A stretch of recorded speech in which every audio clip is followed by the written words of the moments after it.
पलामू में दो चीज़ बहुत ही सम्मान के साथ देखा जाता है, एक भगना और एक जीजा। तो आपकी लड़ाई जीजा से है, तो लोग दीदिया को तो कह देंगे, समझा देंगे कि आप घर की हैं, जीजा का सम्मान का बात है, पहुना के जीते दी हूँ। मेरी लड़ाई पलामू लोकसभा के तमाम जनता के लिए है और उनके साथ मिलकर के जिन जो उनके प्रतिद्वंदी हैं उनके साथ है। मोदी जी आए, प्रचार करके गए, एक अच्छी खासी मतलब जनसंख्या थी लोगों को सुनने वाले। क्या ममता जी के प्रचार में लालू जी या तेजस्वी यादव ऐसे कोई बड़े नेता आएंगे? जी हाँ, बड़े नेता आएंगे, उनका प्लानिंग चल रहा है और तेजस्वी जी आएंगे, सहानी जी आएंगे और भी हमारे इंडिया महागठबंधन के तमाम बड़े नेतागण से बातचीत चल रहा है और वो आएंगे। आरजेडी का यहाँ पे तो एक वोट बैंक है, आप उसको इन्हांस कैसे कर रही हैं? क्या आपने हर प्रखंडों का दौरा कर लिया, लोगों से मुलाकात कर ली, या आपने अलग अलग जगह अलग अलग लोगों को जिम्मा दे रखा है? कोई भी लोकसभा क्षेत्र इतना बड़ा क्षेत्रफल के हिसाब से होता है कि कोई एक इंसान के लिए पॉसिबल नहीं है कि हर जगह पहुंच सके, इसलिए सभी लोग मिलजुल करके एक साथ हो करके आगे बढ़ रहे हैं। सब लोग मिल करके प्रचार प्रसार कर रहे हैं और सभी का सहयोग सपोर्ट मिल रहा है। पूर्व सांसद जो यहाँ से खड़े हैं, कामेश्वर बैठा, वो भी माना जाता है कि जिस वोट बैंक पर आपका अधिकार होता है वो भी उसी पे अधिकार जता रहे हैं। तो आपको नहीं लग रहा है कि आपका तो एक अच्छा खासा वोट वो ले जाएंगे? हमें नहीं लगता है क्योंकि हम पलामू लोकसभा के तमाम माताओं बहनों और भाई बंधु उनके ऊपर सारा चीज़ छोड़ देते हैं। अब उनका जो निर्णय होगा वो मेरे लिए सर्वोपरि है। पलामू लोकसभा में क्या इस बार दिलचस्प होगा मुकाबला? क्योंकि ममता भूइयाँ जहाँ आरजेडी से खड़ी हैं, उम्मीदवार हैं, उनका एक वोट बैंक है अपना, उसमें उनको प्लस करना है। एक तरफ लोग कह रहे हैं कि पहुना है, एक तरफ दीदी है, किसको लोग ज़्यादा प्यार करेंगे? इसी मुद्दे पर बात करने के लिए हमारे साथ खुद ममता भूइयाँ जी हैं। ममता जी, आप जब घर घर जा रही, लोगों से क्या कह रही हैं, क्यों आपको वोट देना चाहिए? जी, पहले तो बहुत बहुत धन्यवाद और स्वागत है आपका। घर घर जा रहे हैं, हम सभी से मिल रहे हैं और काफ़ी अच्छा रिस्पांस मिल रहा है और उनसे आग्रह कर रहे हैं, अपील कर रहे हैं क्योंकि उन्हीं का नारा है, उन्हीं का कहना है कि उन्हें पलामू लोकसभा में चेंजेस चाहिए। ख़ास करके हम घर घर जब जाते हैं तो महिलाएं जो बहुत उत्साहित होकर के स्वागत कर रहे हैं, काफ़ी सम्मान और स्नेह दे रही हैं। उनसे मिल कर के जब बात करते हैं तो पता चलता है कि वो कितना परेशान है। ख़ास करके वो परेशानी उनका है महिलाओं के बीच तो आपका महंगाई को लेकर के, क्योंकि किचन और बच्चों की देखरेख और परिवार की देखरेख उन्हें ही करना पड़ता है, तो इस वजह से वो काफ़ी परेशान हैं और वो खुल कर के बातें कर रही हैं इस बारे में। महंगाई मुद्दा है, आपको ऐसा लग रहा है? क्योंकि आपके जो प्रतिद्वंदी हैं वो तो कह रहे हैं कि पहले आप विचारधारा से मजबूत नहीं हैं। कह रहे पहले बीजेपी से टिकट चाह रही थी, नहीं मिला इसलिए आरजेडी चली गई। आपके तेजस्वी यादव कह रहे हैं कि ए टू जेड की पार्टी है आरजेडी, लेकिन राधा कृष्ण किशोर ने इस बात को लेकर पार्टी छोड़ दिया कि ऊपर से नीचे किसी खास जाति के ही लोग भरे हुए हैं। इस तरीके से कई आरोप लग रहा है आप पे। बीजेपी ये कह रही है कि महिलाओं को धुआं से निजात किसने दिया? मोदी जी का गैस सिलेंडर योजना, शौचालय महिलाओं का सबसे ज़्यादा ज़रूरी है, वो मोदी जी ने दिया, राशन मोदी जी दे रहे हैं। ऐसे कई मुद्दे हैं जिस पर, और उनके साथ उनका 10 साल का किया हुआ काम भी है साथ में। तो आपसे मेरा यही कहना है कि आप हमसे जितना बेहतर से पूछ सकते हैं, उससे कहीं बेहतर से आप एक गांव में जाइए और वहाँ के महिलाओं से पूछिए कि क्या उन्हें धुआं से निजात मिल पाया है। गैस सिलेंडर तो बांट दिया गया, क्या हर महीने वो गैस सिलेंडर भरवा पा रही हैं? और रही बात उनके आरोप का, तो ये स्वतंत्र है, लोकतंत्र में हर कोई कुछ भी बोल सकता है, तो उसके लिए तो हम कुछ खास नहीं बोलेंगे।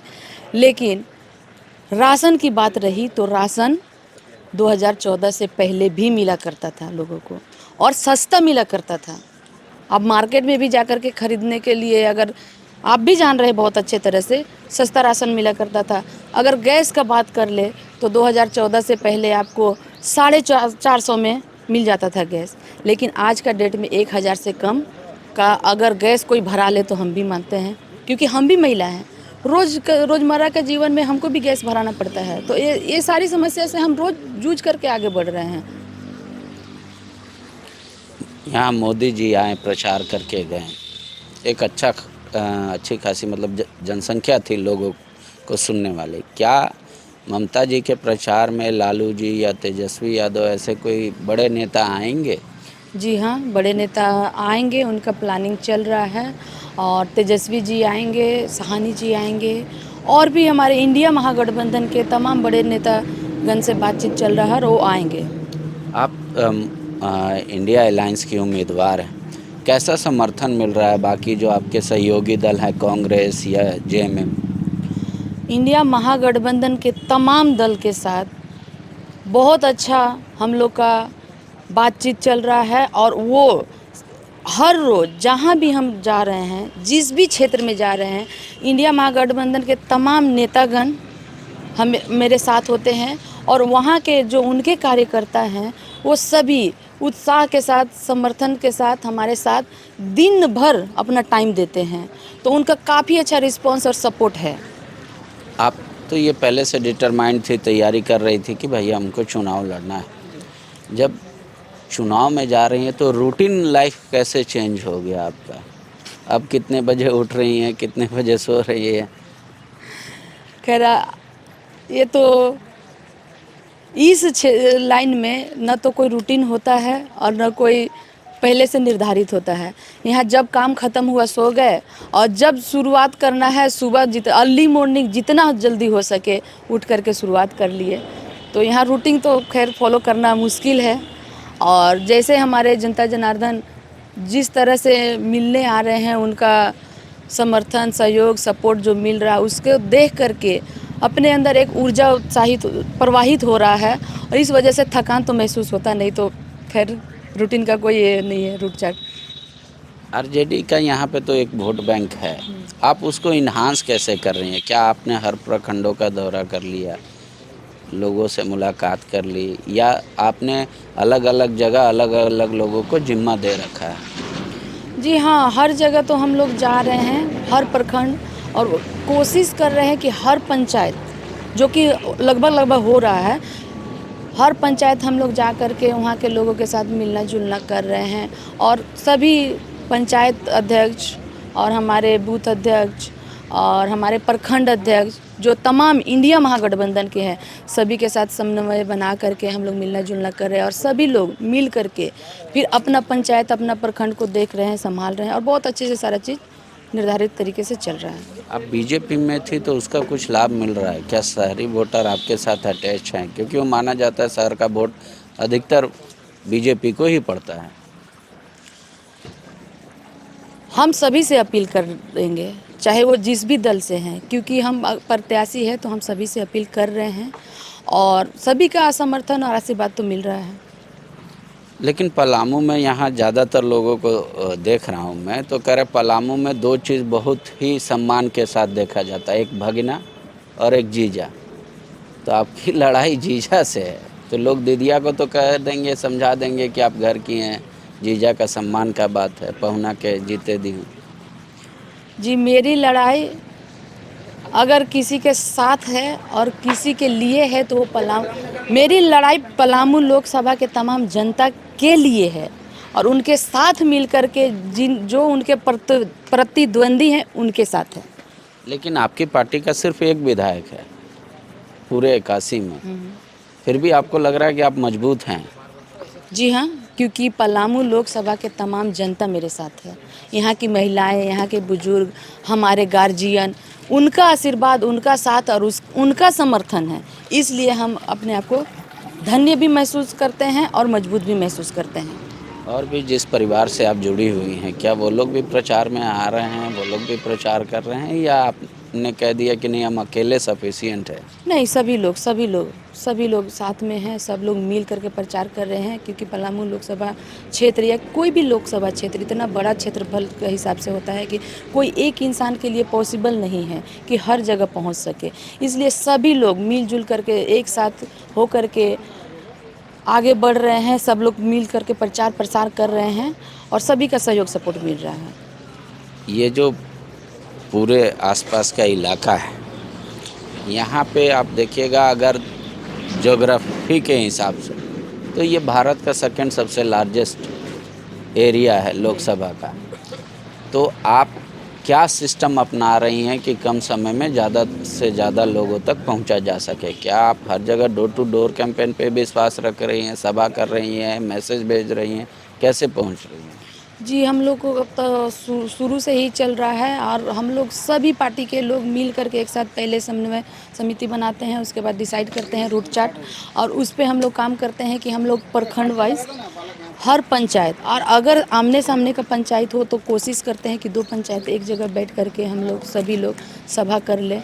गाछ का नीचे कभी कर लेते हैं हम लोग, कभी किसी का दुआरी के आगे बाहर में कर लेते हैं हम लोग। उसी तरह से सब लोग मिलजुल करके हम लोग कोशिश कर रहे हैं कि उस पंचायत के तहत जो भी गांव आता है, गांव के सभी लोगों को एक जगह खबर कर दिया जाता है और इतना उत्साहित होते हैं कि सभी लोग अपना काम छोड़ करके कुछ देर के लिए वहां आ करके, खास करके महिलाएं क्योंकि घर में काफ़ी उनका पास काम होता है, इसके बावजूद भी सिर्फ खबर मिल जाने से वो इतना उत्साहित होकर के आती हैं मिलने के लिए, क्योंकि उनका एक ही कहना है, उनसे जब मिलते हैं तो बात करते हैं तो पता चलता है कि 40 साल हो गया पलामू लोकसभा में। 40 साल पहले हमारी कमला कुमारी सांसद हुआ करती थी, तो सभी महिलाओं में एक उम्मीद जगह है कि महिला बनाना। 40 साल बाद किसी पार्टी ने, और वो पार्टी राजद पार्टी है, इंडिया महागठबंधन, जो एक महिला को इस योग्य समझा कि वो पलामू लोकसभा का प्रतिनिधित्व कर सके। और कहीं ना कहीं उनके मन में एक सवाल भी है कि क्या इस 40 साल में किसी भी राष्ट्रीय पार्टी को ये नहीं दिखा कि पलामू लोकसभा में योग्य महिला हैं, उनको प्रतिनिधित्व करने का मौका दिया जाए। तो ये चीज़ें उभर करके आ रही हैं महिलाओं से बात करके मिलने पे। लेकिन पूर्व सांसद जो यहाँ से खड़े हैं, कामेश्वर बैठा, वो भी माना जाता है कि जिस वोट बैंक पर आपका अधिकार होता है वो भी उसी पे अधिकार जता रहे हैं। तो आपको नहीं लग रहा है कि आपका तो एक अच्छा खासा वोट वो ले जाएंगे अपने साथ? नहीं, हमें नहीं लगता है, क्योंकि हम पलामू लोकसभा के तमाम माताओं बहनों और भाई बंधु उनके ऊपर सारा चीज़ छोड़ देते हैं। अब उनका जो निर्णय होगा वो मेरे लिए सर्वोपरि है। शुक्रिया। ममता जी कॉन्फिडेंट हैं अपनी जीत को लेकर, कह रहे हैं महिलाओं में खासा उत्साह है क्योंकि 40 साल बाद ऐसा मौका आया है कि कोई महिला यहाँ से सांसद बन सकता है। तो अब देखना होगा कि जनता किसको प्यार करती है सबसे ज़्यादा, क्योंकि सत्ता के अपने तर्क हैं, विपक्ष का अपना आरोप, चुनना तो जनता को ही है। शुक्रिया।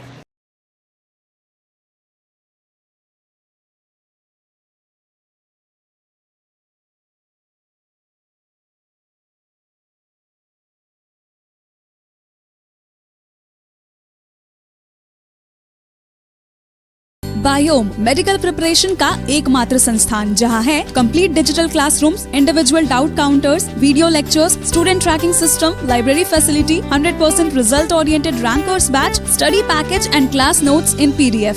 झारखंड के इतिहास में पहली बार नीट यूजी में 700 मार्क्स पार। 10th पास स्टूडेंट्स के लिए फाउंडेशन कोर्स और 11th पास स्टूडेंट के लिए फ्रेशर कोर्स। 12th पास स्टूडेंट्स के लिए टारगेट कोर्स 18 अप्रैल से शुरू हो रहे हैं। Contact biome.